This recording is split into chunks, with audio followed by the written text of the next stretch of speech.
Hi, I'm Jackie Fuller, student with San Jose State University, and welcome to blog post number 7 of Info 200. For this semester, my chosen community is sewing. However, in the last couple of weeks, I have narrowed it down to quilting. I've been sewing for over 10 years. I've been quilting for almost 10, and my mother shares the same hobby. In the beginning, I did categorize and still categorize quilting as a serious leisure activity. This is my sewing room. I have taken over the basement in my home. Yeah, it's like any hobbies, they can get out of hand. I have a collection of fabric and different types of thread, needles, rulers, tools, books, and I even follow a couple of quilters. So I'm going to kick this off with a little bit of show and tell. So my mother and I have actually been attending sewing retreat or quilting retreats for a couple of years now. And one of the things that we like to do at these retreats are to exchange pin cushions. So here's my first one that I'm going to show you. So this one's a little pumpkin. This was made in 2019. We actually had a guest, or each year at the retreat, we have a guest quilter that'll show us a new technique. This one, the instructor showed us how to really utilize our scraps and kind of like the rules she has for her scrap collection. We call it a stash, and how she categorizes them by size and by color, and that like really it's like scrap buster is her method to just get rid of those scraps, right? Quilting is kind of funny because we find all this fabric and we're like, oh, this fabric's so beautiful, and what do? We cut it into little pieces and reassemble them. Some people call that insanity. It's fun. Here is another pin cushion. This one's actually like a cradle for a phone, and you can see the type of fabric that's being used. So we have small sewing buttons, and then we have spools of fabric. So you can get novelty fabric. The pumpkin had more of like a watercolor type fabric.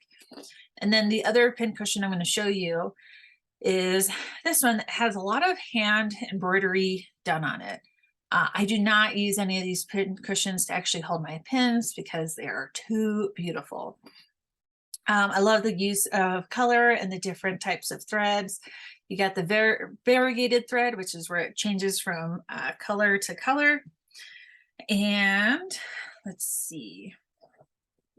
Here is, while it's not a quilt, it is a placemat. This is one of the first projects my mother ever gifted me. This is the stuff that I got this, and I'm like, wait a minute, like, did you make this? And she was like, yeah. She's like, I learned something new. And she is a person who hates anything to do with some assembly required. She absolutely hit it out of the park. Personally, I struggle with color coordination, so I can help her assemble things and she can help me pick out colors. Here is another gift that she gave me. And this is kind of like a table runner or table mat. So Christmas themed, and she used some embroidered patches. She added them on there. And a quick thing about sewing and quilting, and just to kind of make the distinction now, is whenever we're joining these pieces together, that's technically still sewing. And there are 3 layers to a quilt. So you have the quilt top, you have the back, and then in the middle you have what's called batting. Now batting comes in different densities. So if you live in a warm area, you don't want like a warm climate, you don't want batting that's like super thick and super heavy because you'll be sweating underneath your quilt. Opposite, if you live in a colder climate, you probably want something more dense. And then, so when you're assembling the top, it's technically sewing, and it doesn't actually get into quilting until you've made your sandwich with all 3 layers. That's what we call it, a quilt sandwich. And then quilting is when you actually start sewing through all the different layers. So here you have holly, and then you'd see it more because my mom used contrasting fabrics. So now you have more of this like Dresden type flower. And so this part of quilting, there's different methods to it. You can use a machine. We call it digitized. You can do freehand. You can use templates, patterns.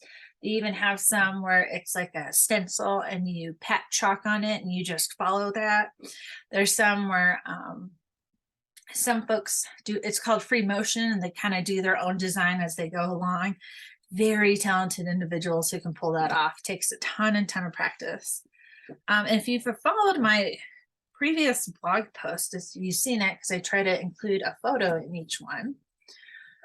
Here's this one that I finished assembling. Let me scoot back a little bit. So this one has a couple of different techniques in it in order to get like these sharp points. Colors are a little crazy. I got a little wild with it. And I'll show you the back to kind of point out the technique. But another one is with fabric. So with fabric, as you can see, all different colors. With the pin cushion, you can see that there's like more novelty fabric. There's even this one called directional, so it does have like a flow to it. And this one, I actually reached out to the subreddit community, quilting, to ask them like, hey, how do I do this background? Because I do have directional fabric and like these squares in the corner. Do I want it to go with the flow, or do I want it something different and like create these waves? And it was pretty split 50-50, but I decided to make it more dynamic. So the top is finished. I don't know when I'm actually going to finish the rest of it and do the sandwich, but for now it's done. And some of the sewers, or sewists, which is a combination of sewer and artist, we like to call them UFOs, unfinished objects, and I have various unfinished objects. But to show you a little bit of close-up, as you can see, there is this thin layer and it's called interfacing. And there is some print that'll tell you kind of like a code. And really what this is, it's more like sewing by numbers, just like paint by numbers, connecting the dots. The idea is with this thin layer of interfacing, you don't have to rip it out once you're done.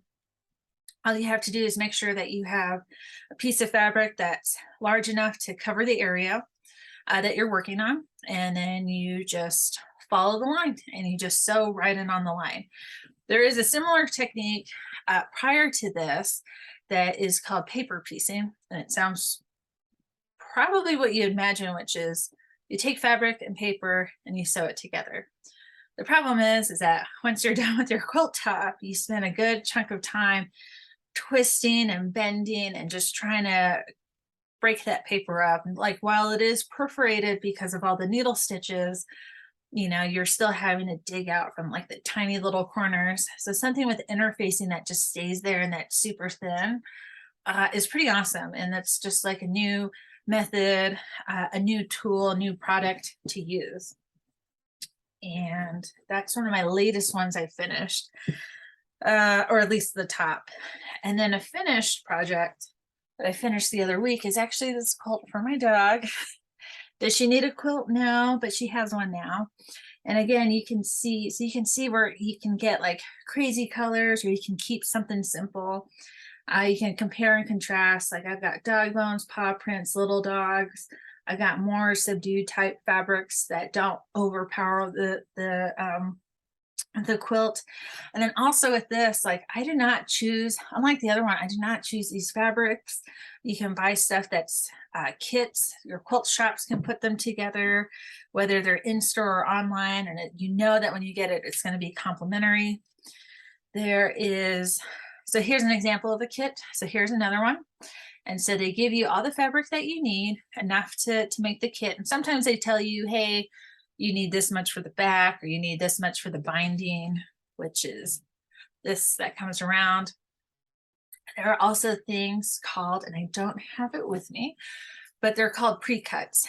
And pre-cuts can either be strips, we call them jelly rolls. Again, complementary fabrics, so it doesn't matter which order you put them in, they're going to complement and go well. And the pre-cuts, so when you're sewing and when you're quilting, or at least when you're quilting, you do a lot of ironing and cutting beforehand. And pre-cuts, you can do, they have, so I talked about the jelly rolls. You got 5-inch squares, you got 10-inch squares. You're not just stuck with squares. You can cut them, make them into rectangles. You can make triangles out of them, but it like helps cut down the time so you can get to the part that everybody enjoys, which is piecing it all together. And then with quilt shops, do I have it here? I do. So you can buy, so like I said, you can buy kits. I'm always a fan of supporting the local quilt shops. During the pandemic, several stores did close down because of stay-at-home orders. And those that survived actually really did a really good job in the beginning to really accept and adapt to technology. And what do I mean by that is not only did we have access to YouTube videos before, but some of the shops, at least that I followed and personally shopped from, would put together live streams, say like on Facebook, and they would come out, with a bundle of fabric and say like, oh, with this pattern, and here's everything, and they would showcase them out and say, here's the designer, here's the people that made it, the manufacturer. And if you really like this is lot 12. So just type in 12 in the comments and immediately get added to your cart. So at the end of the live stream or whenever you felt like checking out, everything is there. Click, and that shop afterwards would just, they would know exactly how many kits they had to make and cut and assemble, and then they can ship your kit out to you, which was really great. And there was one quilt shop that I saw that did that, and they did really well. Other quilters, we actually, the quilt retreat that my mother and I go to is Alex Anderson, and she has an entire quilting empire, and it sounds kind of silly, but it's totally true. She and her partner, Ricky Timms, put together what's called the Quilt Show, and it's actually shot in here in Colorado. And they have DVDs, it's available online, and they just go over quilts that they made, how they made them, different tips and techniques, any tools that Alex Anderson's team has designed. Like, she has her own line of products and rulers and templates, and she even puts her own quilt kits together. She has a retreat. It's pretty awesome. And she's got books out too. And let's see what else. So yeah, the quilt stores that ended up surviving the pandemic were the ones that really adapted to like using technology and using social media to connect with people, and adapting to curbside pickups, adapting to mailing out orders, and really assembling stuff like kits and just things to keep people, interested. And it was out of the pandemic, it was, for a period, it was good because we got to actually catch up on a lot of UFOs. And because of like skills, and again, like, you learn the basics. For example, you learn how to thread a sewing machine. Like, you can't sew unless you know how to thread your machine. And, doing the basic straight stitch. Once you get those basics down, you just build on skills. So those skills allowed me to make, and even a beginner sewer was to make face masks in the beginning when there was that initial surge and we didn't have like enough medical masks to go around. I made over 100 of these masks. I found a pattern. There's actually a quilt shop in Missouri that had a whole YouTube channel dedicated. They even have an app, and they try different ways and different face masks, different styles, and they're just like, hey, this is the most basic one. So it doesn't matter like the shape of your face, the size of your face, if you have a ton of hair, maybe not a lot of hair, it's totally customizable because you have these tie-on straps. And with this, anybody can do it because this is only like straight line stitching. So I use some leftover Star Trek fabrics. Again, you can buy novelty fabric. I've got some old kind of like Civil War era type print, and this is like from that jelly roll that I was talking earlier, to where it's like 2.5-inch strips, and I just had to do like a double fold and iron. And then for the part that's close to your face, I use this one that is actually flannel fabric. I lived in a valley that can get pretty cold, and so when we're approaching winter, I was like, well, it'd be nice to have something, soft, like on your nose and on your mouth. So this is what I came up with, and I made some for friends, family, co-workers, and even around the community. Like I said, it was really great that a lot of sewers were putting together videos And, the great thing about like YouTube and it is having that immediate playback and being able to watch over and over again. Um, some folks struggled with getting folds in. There were special tutorials for that. There were blog posts. There were different kinds of masks even, so depending like on the level or how deep you really wanted to get into it. And for me, I was just like, hey, this is just all rectangles. This is easy. So that was fantastic. Other areas, and I've talked about in previous blog posts, were sewing and quilting and those skills have come in handy and have had that not just international impact like COVID did, but even impact in our local communities. There are organizations, I talked about it the last blog post, Quilts of Valor, where you make quilts and you donate them to veterans who have been injured. There are quilts that have gone up for raffles, for fundraisers, quilts for patients, like your cancer patients who are recovering. They do have issues regulating like body temperature, and even foster children. One of the things, and I have learned this from my friends who are foster parents, is sometimes they do get like a short notice child that has to, due to safety reasons, have to immediately be removed from their home. And they might only have a plastic, like a plastic grocery bag to carry their items in. And so you do have groups and guilds, quilting guilds, that will sew together a pillowcase. And similar to the face mask, it's really just rectangles and straight line stitching. Because of the different types of fabric, you can get something fun, something colorful, even comic book characters, flannel stuff, something nice and warm. And so then you can, they can give that to the child and be like, hey, this is your pillowcase, this is your blanket. Some folks will even make, little stuffed animals out of it, or, donate and say, hey, this is yours to keep forever and ever. And that's really special. There's even some guilds that will do, I believe they're called angel gowns, for families that have lost their children, and something, kind of custom and personal for that family. So there's a lot of good that can be done. One of the projects that I have worked on is, it was right before the pandemic and everything shut down, was the Australian wildfires. So you do have sewing circles, and you have like crafting circles, like those that do more of a hand needlework and crochet type thing. They call it stitch and bitch. Sometimes quilters, we called it munch and mend.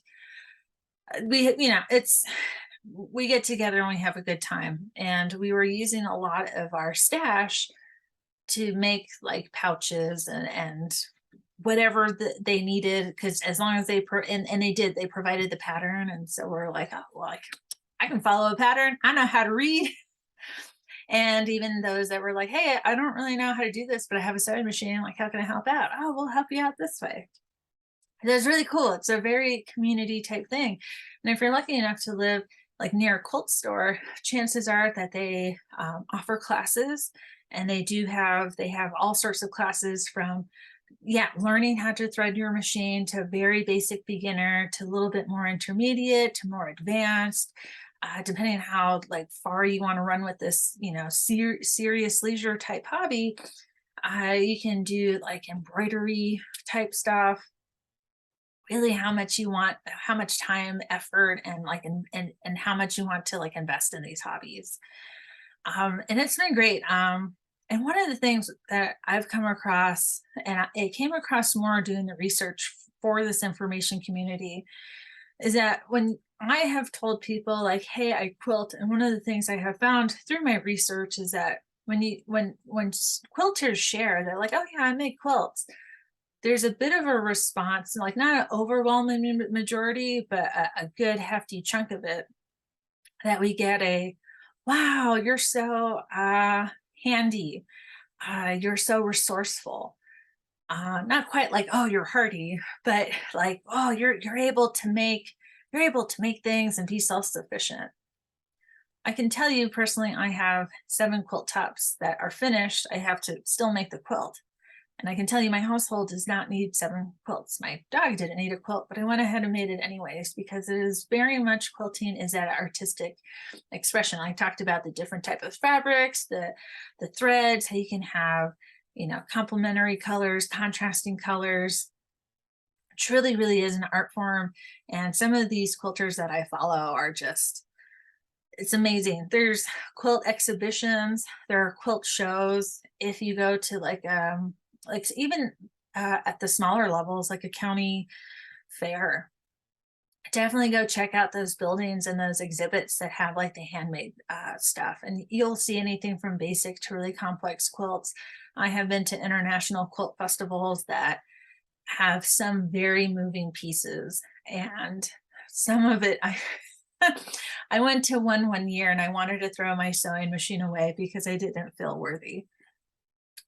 These pieces can be political, they can be um, about issues, completely artistic.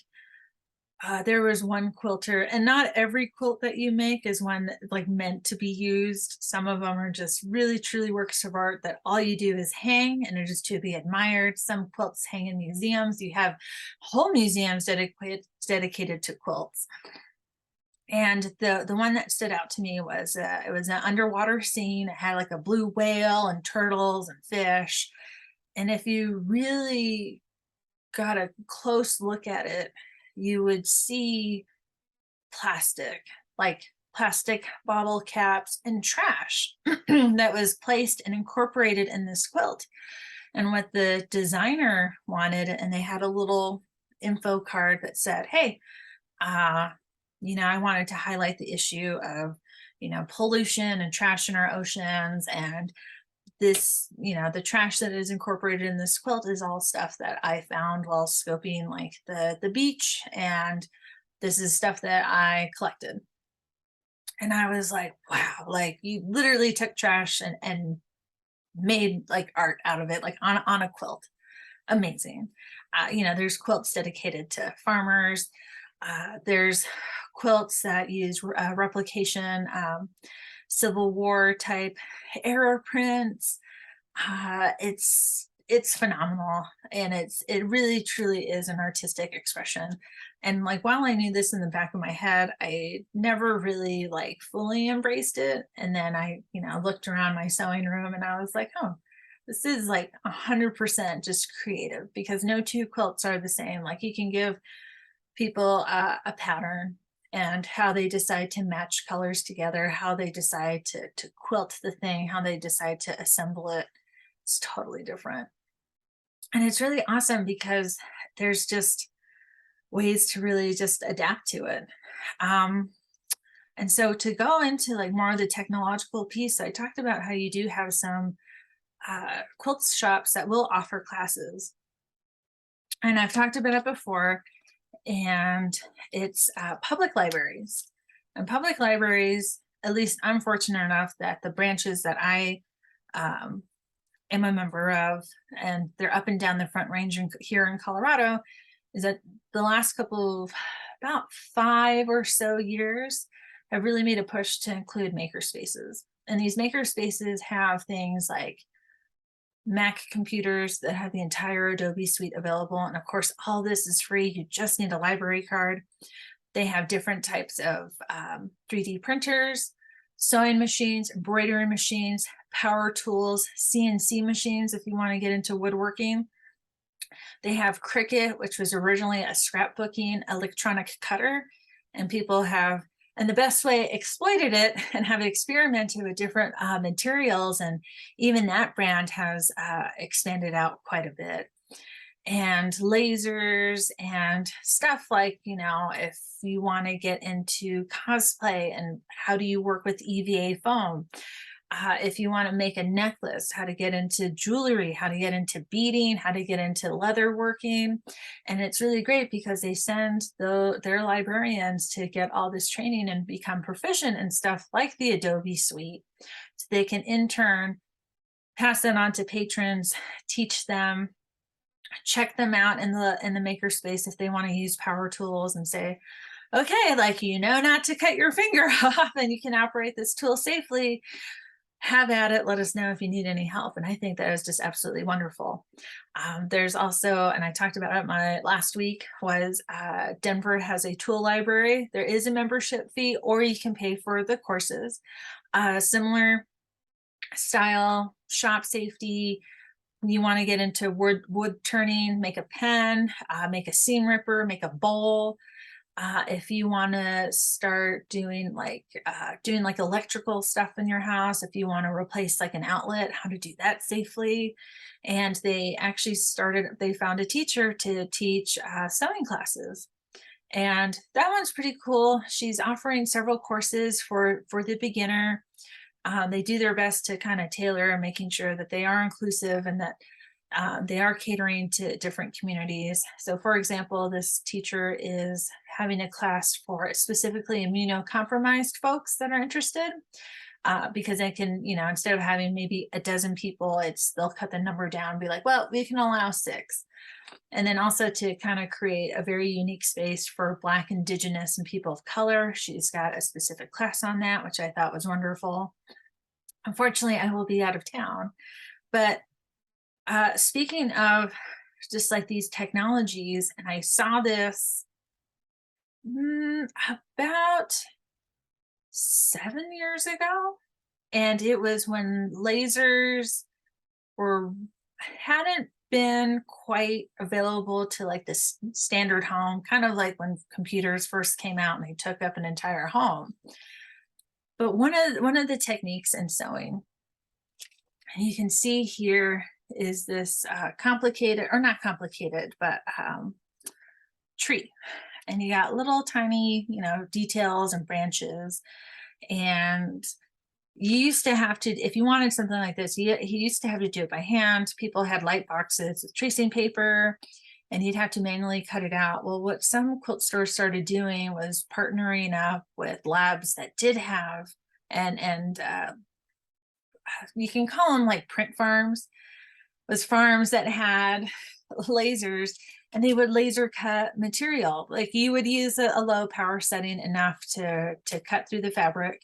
And then also, like, the cool thing about it is that because they're using a laser and because they're using heat, you can actually kind of like melt the ends, or at least like finish them off so they wouldn't immediately fray and frizzle as you're dealing with it.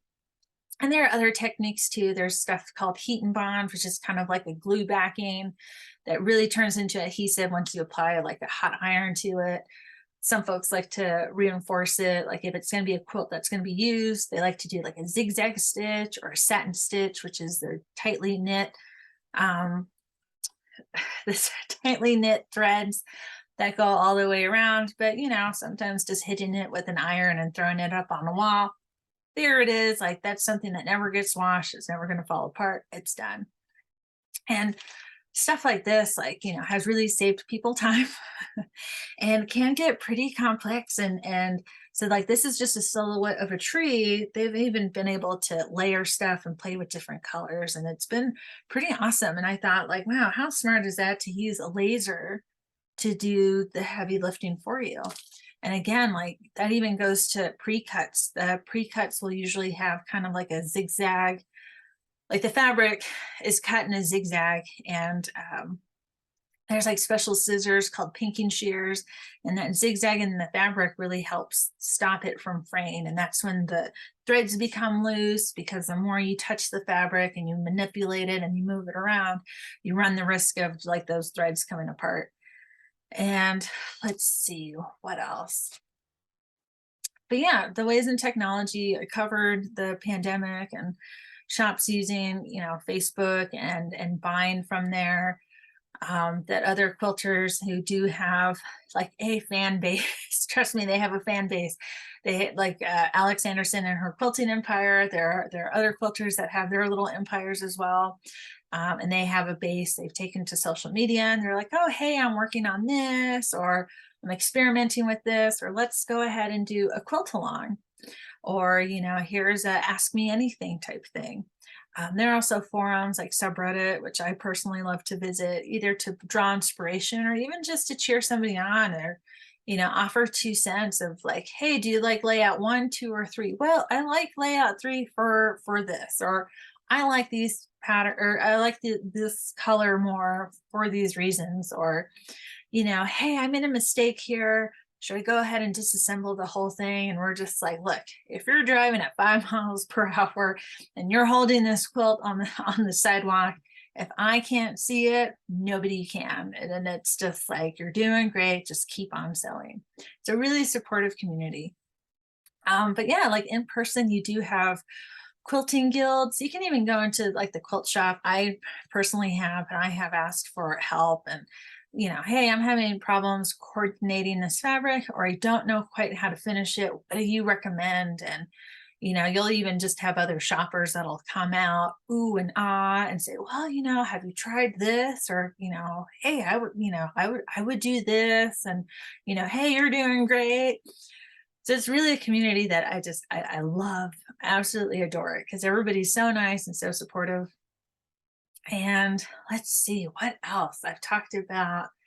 Maker spaces, the local quilt shops. There's It's really just as many colors as there are, that's how many different flavors. Like I've talked about, like the different types of fabrics and the styles. The things with like the quilt alongs and the YouTube videos have been super helpful. Blog posts, yeah, those social media pages, just to kind of keep interest going. And so it's been pretty fascinating to kind of see just like where it's been, and the cheats that quilters come up with to say, hey, here's this pattern. It looks super complicated, but here's how I can break it down for you to make it really easy. To go along with the laser cutting. So there is a quilter that I follow, and so her shop, she has specializes, and a lot of quilters have their own styles. And if it's something you dive into, you start to kind of pick up on their styles or their certain color palette. And this woman, she was actually one of our instructors for one of the years my mother and I went to the quilt retreat. And so what she offers, so not only does she have the patterns and like, here are the fabrics that I use, and you can buy the kit, to make it like even more accessible. And like I said before, a lot of it's ironing and cutting, doing that prep before you actually get to sewing, is, hey, here's a laser cut kit. Here are all the pieces ready to go for you to just sit down at the sewing machine and just go. And it's like, wow, that is amazing. And everything is precise, which now I'm a little bit worried about that. If if something is off, that's entirely on me. But then it's just like, oh, you took all the work that like everybody like hates to do. Because all we want to do is to immediately get to sewing, but you've solved it. And it's pretty interesting too. There's even stuff with sewing machines and their capabilities, just even alone. You definitely have settings that it's almost like the rotisserie chicken, the set it and forget it. You see that a lot with embroidery. They have apps. There are quilt stores that even have apps that you can go through and find those videos. And again, like that power of that like on-demand player is, you can go back to that area where you're like either struggling with or just have to review. Yeah, it's pretty powerful. And I really love that the public libraries are making it accessible. And as long as you can thread that sewing machine and you have a library card, check it out and start building your stash and just get to sewing, because there's so much that you can do with it. And it really is just a form of creative expression. And yeah, it's why I categorize it as a serious leisure activity. I mean, you can make quilts of any shapes and sizes, artistic ones, pillowcases, placemats, pin cushions, coffee coasters, just really just whatever. And if you want to get into alterations, hem some pants, fix a button on a shirt, again, it's those skills that you get to build on. And I think it's such a great skill to have Would love to see it come back in schools for like home ec, even though I personally never took home ec. Um, but yeah, it's a pretty good, cool group of people. Oh, and I did want to show, so because there's not that many, and I did mention Ricky Timms. There's this gentleman called Joe Cunningham. He came out to do a talk again at one of the quilt retreats. And so he has a pretty unique style, is that he does portraits. I mean, check that out. That is a quilt, and some of his quilts have been featured in the San Francisco Art Museum. So this one's called My Own Mountain. So he's done portraits, and let's see, there's one in here.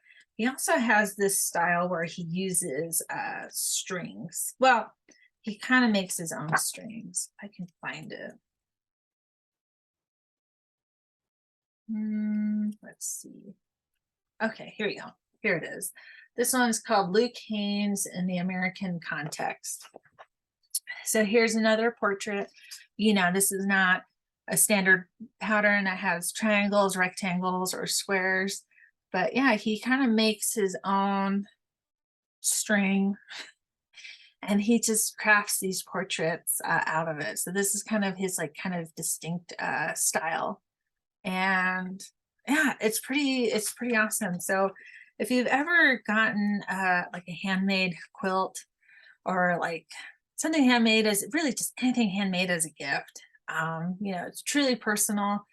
That person is, you know, put in time and effort and has either used a skill or learned a skill to create something for you. And so yeah, while quilting is sometimes seen as like, oh, you can take a knapsack and repurpose it for something else, like I said, I have 7 that are in progress. I have like 3 that I've made. My home does not need that many quilts, and I don't plan on really gifting them any of them away.